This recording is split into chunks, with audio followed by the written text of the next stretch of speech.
Welcome back to my YouTube channel. My name is Mary Kay, and today we'll be making this lovely a sweater. If you haven't subscribed, please do consider. And without further ado, let's dive in.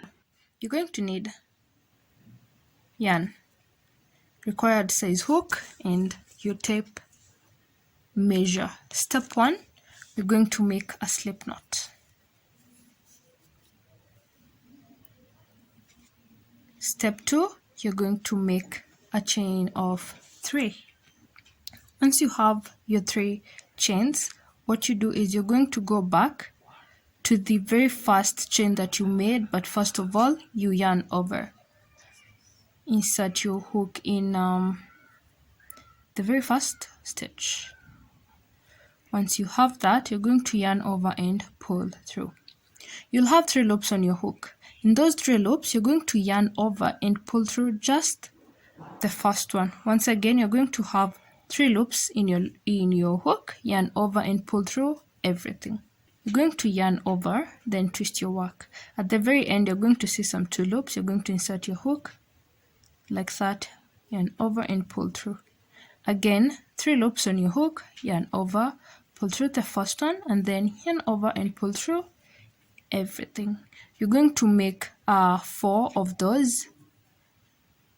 Yarn over, insert your hook, those 2 loops, yarn over, pull through. You'll have 3 loops on your hook, and then like that. Now this pattern is called the almond ridge. Now almond ridge, the almond ridge stitch is worked in multiples of 4.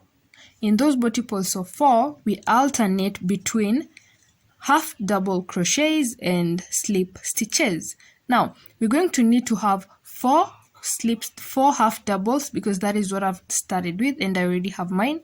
1, 2, 3, 4. Now once you have those 4 half doubles, you're going now to need to transition to the next 4 slip stitches. Now to make your slip stitch, what you're going to do, there's no yarning over. You twist your work. You'll see some 2 loops at the very end. That is where you're going to insert your hook in those 2 loops, yarn over and pull through. Now you need to remember, in slip stitch you yarn over and pull through everything, and that is what we are going to do here. Yarn over, pull through that and the other one. You pull through everything. You twist your work. You'll see some 2 loops. That is where you're going to insert your hook, yarn over, pull through, and then you're going to have those 2 loops on your loop, yarn over and pull through everything. Now the catch here is what you started with is what you have to end with.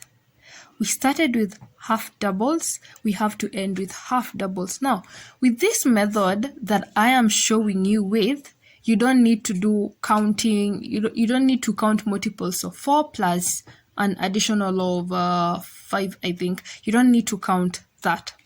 With this method, it's easy for you to have your multiples of 4 and ensure that what you started with, you ended with. This method just makes the pattern easy to work with. Now make 4 slip stitches, and then you're going 4 slip stitches, and then you're going to transition to half double. For half doubles, make sure that you yarn over first, twist your work. You'll see those 2 loops at the side. That is where you're going to insert your hook like that, yarn over, 3 loops, yarn over and pull through the first one, and then 3 loops, yarn over and pull through everything. So in half doubles, remember to yarn over, and in each you're going to be making a multiple of 4. Now the length that you need is what is going to dictate how many multiples you're going to have.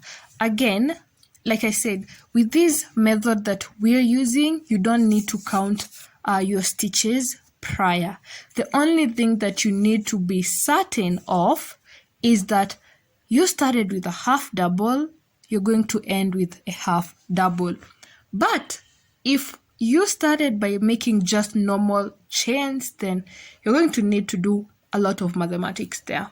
Now go ahead and continue putting the number of the multiples that you need until you get the length that you need for your arm.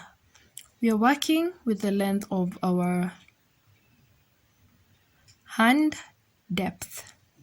That is what we're working with, and for me I need 12 inches. But now, since this is a sample, I'm just going to do a smaller size, and I'll meet you when I have that. Once you get to the end of the inches that you need, and you ensure that what you started with is what you're ending with, what you do is now this is the half double side, which means our turning chains will be 2, 1 and 2, right? Now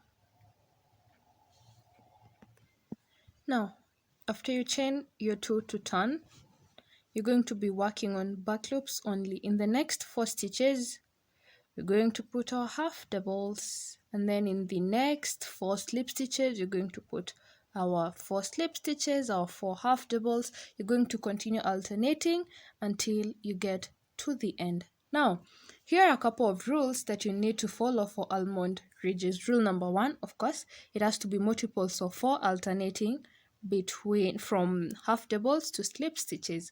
Rule number 2 is that whatever you start with, you have to end with. If you start with half doubles, you have to end with half doubles.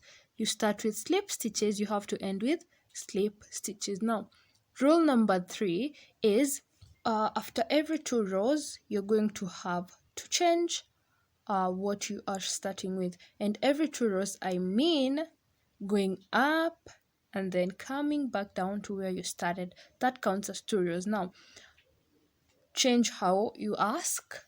We started with half doubles. Now, after every 2 rows, we're going to change that. I started with half doubles. In the next 2 rows, I'm going to start with slip stitches. That will go for 2 rows. And then after that, I'm going to start to change it back to half doubles and then back to slip stitches. That is the 3rd rule. After every 2 rows, you're going to interchange it. Okay? Now, this is our half double.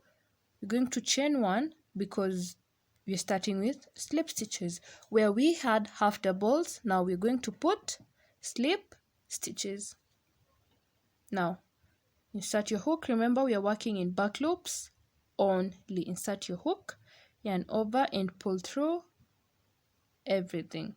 You're going to continue doing that, inserting your hook and pulling through everything for the next 4 stitches.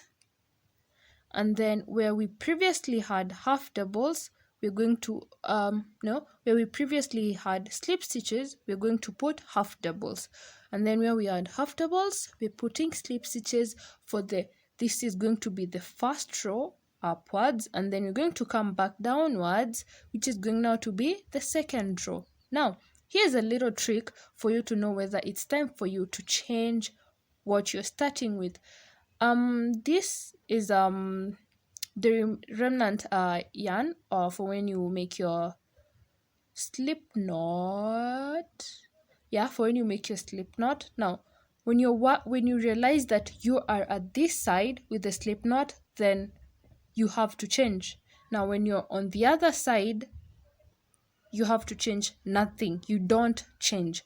This side with the slip knot yarn, you change. That is how you're going to know. Now, you continue interchanging that you're working in back loops only. When you get to the very end, remember we work in both loops to just make our work more firm and cuter. Now, you're going to realize that if you follow those 3 rules, you're going to have the almond look, and this is what we will be going for.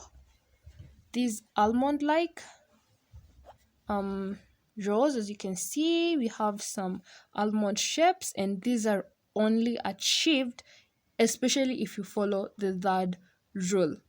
It's quite important. After every 2 rows you change. The other 2 rules are as important too. Now, you're going to continue doing that, and I will meet you at the end to show you how to make our hand rim. Remember, we are working the length from our shoulder point all the way to here, and I personally did 27 inches, 22 inches being for my from my under armpit to my arm, and then the other 5 inches are my shoulder length. So since you're using this as a sample, I will be showing you on how you're going to do the rim portion of your hand. Now let's assume you have the length that you need from your shoulder to your wrist, right? Now you're going to make a chain equivalent to the length that you need. So I'm just going to make random chains because I'll just be showing you.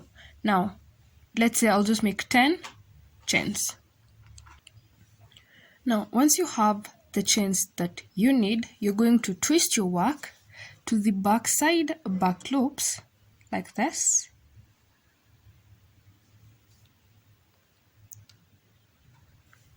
In those backside back loops, we're going to skip 1. Okay, if you need 10 chains, you're going to need 10 plus 1, and the extra one is always used as a turning chain. Now, we're going to skip our first one and then go into the next one and make a slip stitch just like the way we've been making slip stitches all through our project. You insert your hook, yarn over and pull through everything.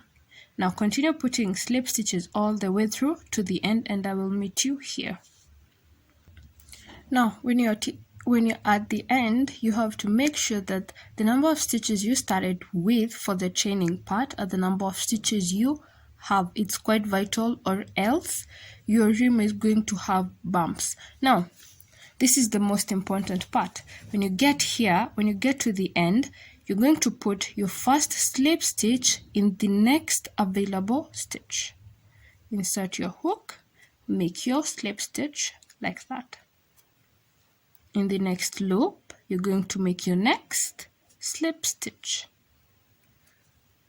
Now, with those 2 slip stitches, turn your work. You're going to skip the 2 slip stitches that you have made. Now, you'll count the 2 stitches you've made and skip them. Now onto your third stitch after the 2 that you've just done. Again, you skip those ones, 1, 2. Into your third stitch, that is where you're going to start your next row of slip stitches in back loops as we have been working through the project. When you get to the end, as always, you use 2 loops because, well, actually I don't know why, like I've always said, but 2 loops at the end. Now continue putting on your slip stitches when you get here, both loops, and then go downwards once again, and I'll meet you at the bottom. When you get to the end, there will be that stitch that you're bound to skip, and when you skip that stitch, you've already messed up your project. Now you have to keep counting so that you can know how many stitches you have. If you had 10 plus 1, make sure that you have 10 stitches. Now again, how we are transitioning, there's a loop that is pulled. You're going to ignore that because that is the loop that we previously worked on. Ignore that and go to the next available loop and put in your first slip stitch. Insert, yarn over and pull through everything, and then your second slip stitch, insert, yarn over and pull through everything. Turn your work. You're going to skip those 2 stitches, those 2 slip stitches that you've just done, and onto your third slip stitch. That is where you're going to start your next row of slip stitches, back loops only. Now continue putting them all the way to the end, and then I will meet you back here once again to remind you just a teensy tiny bit, because this method is the same method that we're going to be using for our neck portion. Now I'll be doing it here, and then I'll just mention it roughly in the next clip about the neck. Now I'll meet you here. Now again, at the end there is that loop that is stretched. You're going to ignore that, because when you go that, you'll be undoing what we are working on eventually. Now you ignore this loop that has been pulled because we worked on that. Now you're going to go to the next available loop and insert your hook and make your first slip stitch, and in the next one make your next slip stitch. Now again with your 2 slip stitches you turn your work and then skip them. On your third stitch, that is where you're going to start your next row of slip stitches. You're going to keep repeating all that until you get to the end and it will have cinched. Like I said, if you want it will have cinched. I will meet you here at the very end so that we can attach our full hand, my total of 27 inches. Once you are done making your hand rim, we're going to twist our work inside out. That is the direction we will be working in from the wrong side, or we will be working from the wrong side. Now what you do next is you're going to pull the stitch towards the side you're going to be working in. So you're going to insert your hook and just pull it towards that side, chain 1. Okay, now once you chain 1, we're going to be inserting slip stitches up to here in both loops. Now from here henceforth it's just up to you what you want to attach with. Now you'll insert your hook in both loops, the first panel and the next panel, both loops like that, yarn over, pull through, and continue your rows of slip stitches. You're going to continue putting slip stitches in both loops all the way. Let's say you can continue all the way until you get to for me it's until I get to 22 inches, and then from there on, that is like my shoulder portion, which needs to be open. That needs to remain open. So you're going to keep attaching like that, insert your hook in both loops, and then the other side and over, pull through. You continue the same thing. When you get here, you could choose to continue with slip stitches or half doubles or single crochets. It's all up to you until you get to your under armpit length. The length that you have from your under armpit to your wrist, that is where you're going to stop, so that you can have the remaining portion for your shoulder, so that it can curve above your shoulder, and then we'll have the neck. Right now you keep doing that and I'll meet you so that we can do our neck portion. Now working on our neck portion, you're going to need a tape measure, and just so that we can have everything fitting perfectly, we're going to measure from while it's doubled like that. We measure that, and I have 6.5, which means if I take the other hand, I measure it, I still have 6.5 from this hand and this hand, giving me how many inches? That is giving me 13 inches. Now from one side of my shoulder to the other side of my shoulder, I have 15 inches, which means I say 15 inches minus 13.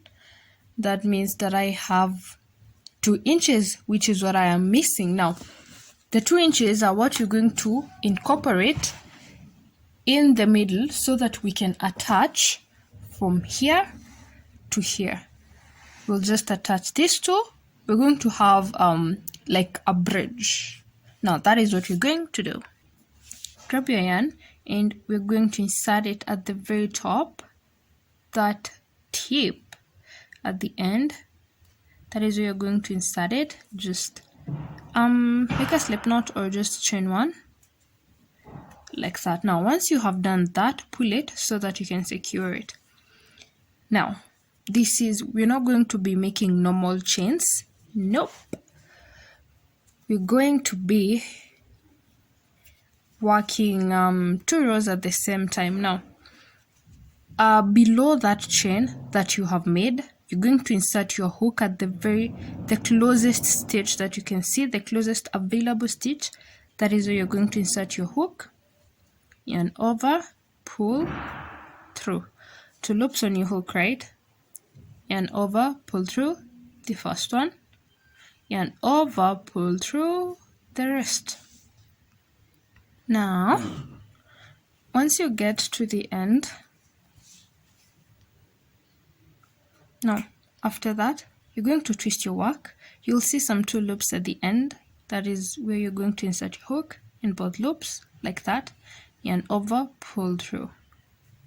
You're going to have some 2 loops. Yarn over and pull through the first one, and then you're going to have some other 2 loops. Yarn over and pull through both of them. Now the only difference between this and what we did with our project, how we started our foundation chain, how we started our project, is that we were dealing with half doubles and slip stitches, and this one we are dealing with single crochets. Now you're going to continue doing that until you have the number of inches that you need. Twist your work, 2 loops on the side, insert in both loops, yarn over, pull through like that, chain 1, yarn over and pull through the first one, and then yarn over and make your single crochet. Now continue adding those until you have the number that you need, and that will make you to join this hand to the other one. You're going to twist your work, those 2 loops as always, yarn over and pull through just the first one. Now once you've done that, you'll pick up the other side of your project and insert your hook in the very first loop available, yarn over, pull through everything like that. Now once you do that, you're going to continue putting a row of single crochets all the way to the other side. I will meet you here to refresh your mind on how we're going to do this bridge once again. Remember, single crochets all round. Now at the end, what you do, the last single crochet that you'll be putting, you're going to just continue, insert, yarn over. Now you're going to have 2 loops, right? You'll yarn over and pull through just the first one, and then yarn over, pull through the rest too. Twist your work, insert your hook in those last 2 loops, and then pull over one and then the other 2. Now you're going to continue putting the same amount of single crochets you put on this side. You're going to put the same amount here, and the same way we attached here is the same way you're going to attach here, and then continue putting your rows of single crochet, and I will meet you here where we started putting our single crochet row. Now once you get to the end where we started, what you're going to do is the same thing that we did for our hand part. You're going to put in the chains that you need, and then go back with a row of slip stitches. Now I just want to remind you what you're going to do. Once you put in your row of slip stitches, you're going to go into the next available slip stitch, the next available stitch, and put your first slip stitch number 1, and then in the next available stitch you're going to put your next slip stitch number 2. Turn your work.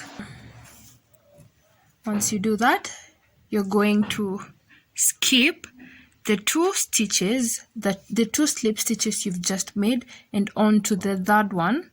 That is where you're going to start your next row, and remember we are working in back loops only, and that is what you're going to keep repeating. You go in with a row of back loops, slip stitches, and then come back again with that, and then 2 slip stitches to the next 2 stitches, and after that you skip those 2 and go on with your row of slip stitches again, exactly like we did for our hand portion. Nothing is going to change. I will meet you back with the complete product. I hope you've enjoyed it so far.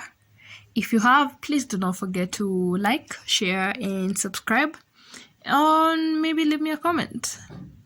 Bye.